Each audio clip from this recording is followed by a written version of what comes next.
Good morning guys, Teacher A here and welcome to Gurong Pinoy sa Amerika. So for today, meron ulit na nagpadala sa atin, nagpatulong kung paano ba mag-solve ng word problems involving arithmetic series and arithmetic sequence. So, tutulungan natin sila.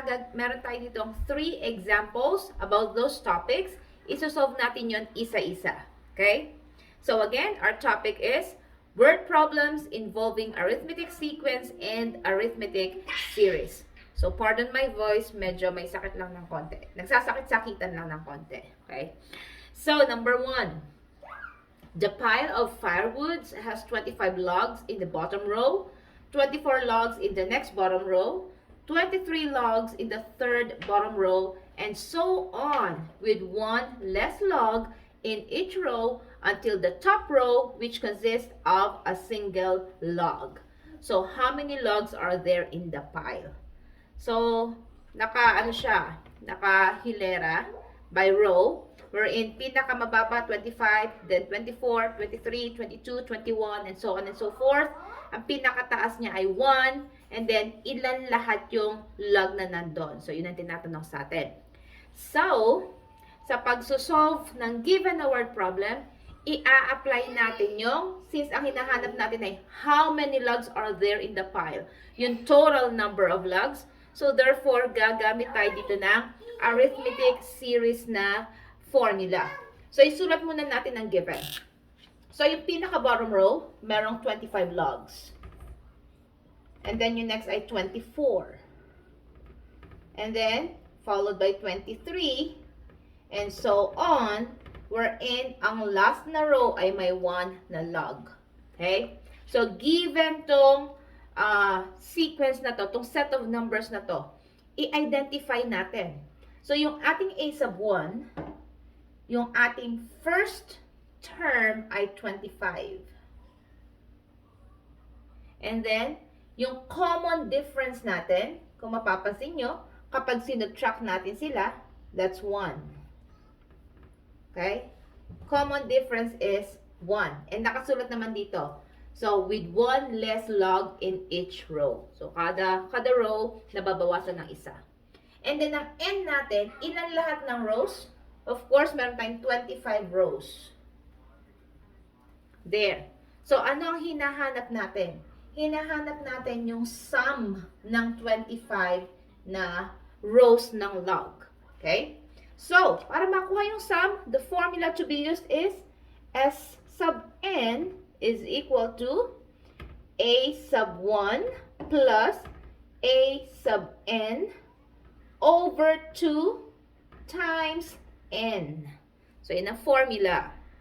So, next step, after isulat ang formula, is i-plug in or i-substitute yung mga values.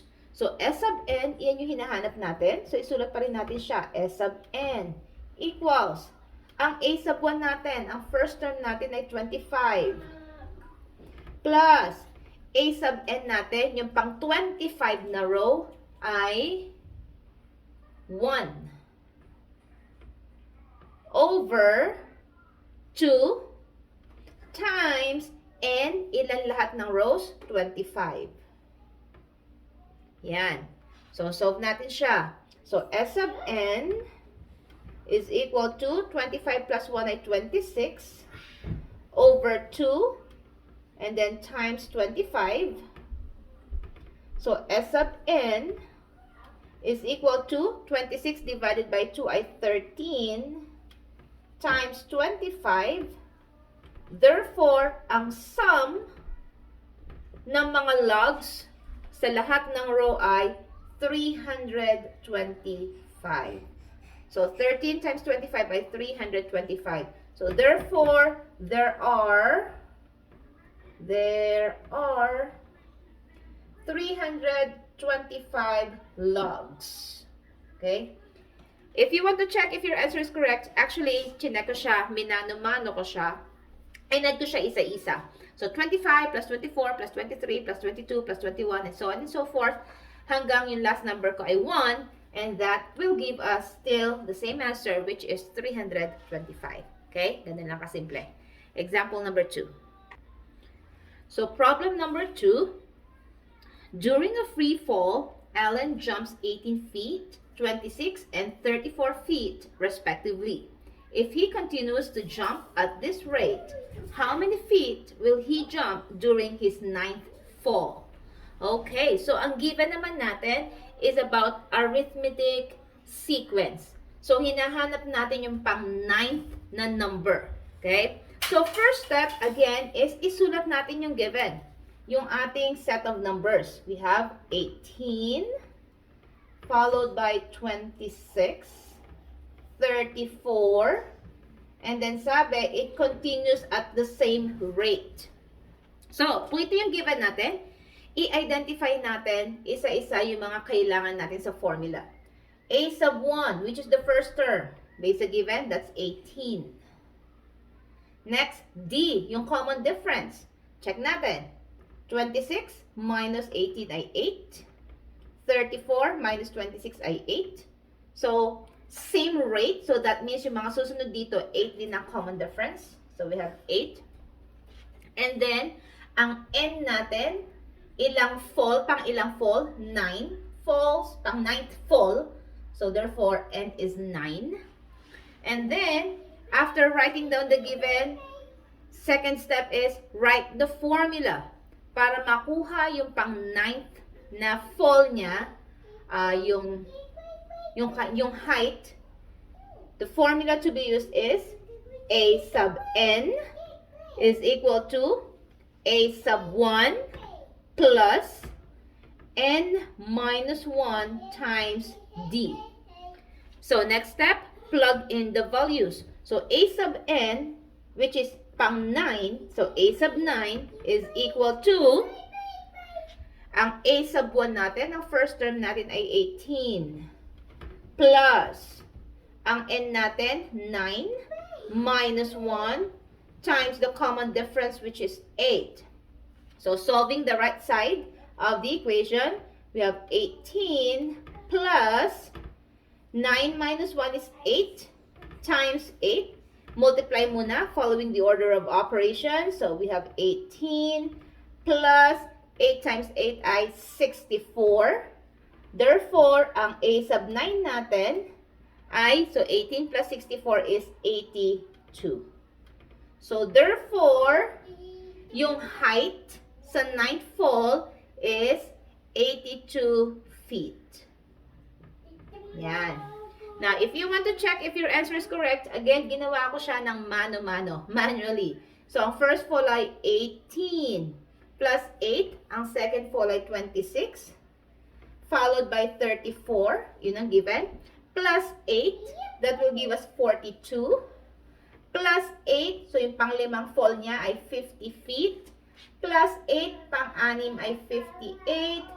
Pang-pito plus 8 ay 66. Pang-walo plus 8 ay 74. And then, pang-siyam, which is yung hinahanap, 74 plus 8 ay 82. So, based sa ating pag-check, we got the same answer. Therefore, our answer is correct. Okay? Last example. To be physically fit, your mother tells you to wake up early in the morning to do brisk walking. She suggests walking for 15 minutes daily for the first week. Each week thereafter, she suggests to increase the time by 5 minutes. On what week will it be before you are up to walking 1 hour per day? Yon. So, yun ang given natin sa number 3. So, this time, ang hinahanap naman natin ay ang number of weeks, which is N. So, isa-isahin natin yung given. A sub 1, ang first term natin, based sa given, nag-start siya maglakad ng 15 minutes. So, 15 ang ating first term. And then, sabi dito, nag-increase ng 5 minutes weekly. So, that means kada linggo plus 5. So, ang common difference natin ay 5. And then, ang target niya, yung goal niya ay 1 hour. So, ang ating A sub N ay 1 hour is equal to, since ang A sub 1 natin ay expressed in minutes, therefore, ang ating A sub n should also be in minutes. So, 1 hour ay 60 minutes. Okay? So, hinahanap natin si n. There. So, to find n, again, gagamitin natin yung formula sa ating arithmetic sequence na A sub n is equal to A sub 1 plus n minus 1 times d. So, yan ang second step natin. Sulat natin yung formula. Third step, substitute the values. I-plug in na natin yung mga numbers. A sub n natin ay 60. Equals, ang first term natin ay 15. Plus, ang n natin, siya pa rin yung hinahanap. So, n minus 1 pa rin to. And then, yung d, common difference ay 5. Okay? So, para ma-solve to, i-distribute muna natin si 5. Of course, multiplication first. Parenthesis first. So, distribute 5 by multiplying dun sa mga terms na nasa loob ng parenthesis. So, we have 60 equals 15 plus, we have 5 times n ay 5n. And then 5 times negative 1 ay negative 5. And then to solve for n, combine similar terms. So, lahat ng mga numbers, lahat na walang n, ililipat natin sa left side. Ita-transpose natin. So, naandun na si 60 originally. 15, ilipat natin sa kabila. Positive 15, transpose, magiging negative 15 or minus 15. Negative 5, nilipat din sa kabila, negative, magiging positive 5. Then equals, maiiwan na lang dito si 5n. So, solve natin yung nasa left side. 60 minus 15 ay 45, plus 5 ay 50. So, we have 50 is equal to 5n. Now, to solve for n, para mawala si 5, divide both sides by 5, so that maka-cancel out siya, matitira lang si n, is equal to 50 divided by 5 ay 10. So, therefore, answering the question here, on what week will it be? So, yun ay nasa 10th week. Okay? 10th week, you will be up walking 1 hour per day. Okay? So, this is our answer. So, that's it. Kung nakatulong ang aking video sa inyong module, sa inyong lesson, kindly give me a like para share to na YouTube sa iba. And again, if you are not yet a member of my community, I am inviting you to please subscribe to Teacher A, Gurong Pinay sa Amerika, and also pakilike na rin ang aking FB page, same name, Gurong Pinay sa Amerika by Teacher A. That's it for today. See you in my next video. Paalam!